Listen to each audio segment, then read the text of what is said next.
The first streaks of dawn stretched across the sleepy village of Umuoma as Olaedo walked briskly along the narrow, bush-lined path leading back from the stream. The water pot balanced on her head swayed gently, and her bare feet made soft crunches against the dry leaves. This was her routine every morning, drawing water before the sun rose fully. Olaedo was used to solitude. Her stepmother, Neka, made sure of that. Ever since her mother had passed, her father's once overflowing love had vanished, replaced by a cold indifference orchestrated by Neka's charms.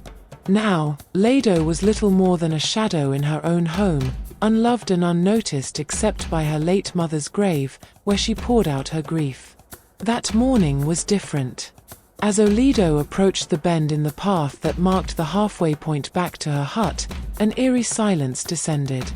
The birds stopped chirping, and even the rustling of leaves seemed to pause. A chill ran down her spine, but she shook it off and continued forward, humming a soft tune to steady her nerves. But then she saw it. A towering figure draped in vibrant, flowing fabrics of red, black, and gold emerged from the shadows.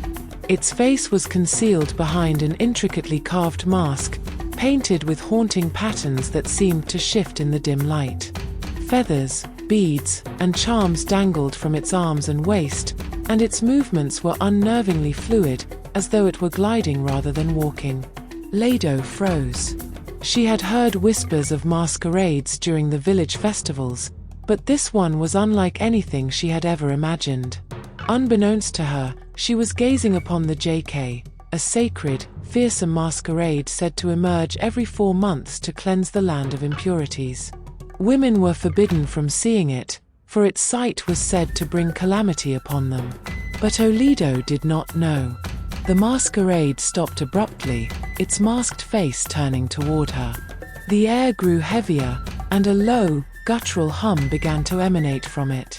Terrified but unable to move, Olaedo clutched the water pot tighter and whispered a prayer. The masquerade stood there for a moment that felt like an eternity before gliding past her and disappearing into the forest. Shaken, Olaedo hurried home, her heart pounding.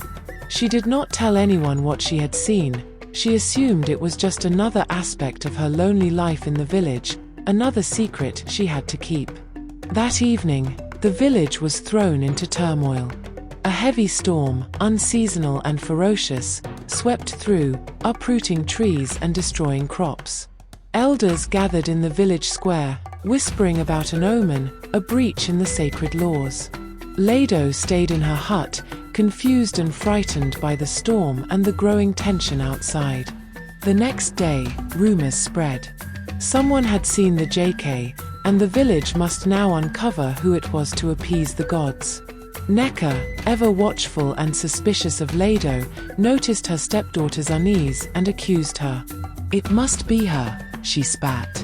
"She brings nothing but misfortune to this household." Though Olaedo denied it, her silence about what she had seen betrayed her. She was dragged to the elders, her father looking on with a conflicted gaze that still bore traces of the love buried deep within him. "Olaedo, is it true you saw the JK?" the chief elder asked sternly. I did not know what it was," she stammered. "It crossed my path as I returned from the stream." The elders gasped. Women were never told about the masquerade for their protection, but ignorance was no excuse in the eyes of tradition. The penalty was severe. Olaedo would have to leave the village for a cleansing journey to the shrine of Allah, the earth goddess, deep in the forbidden forest. If she survived the journey and completed the rituals, she could return. If not, her fate would be sealed.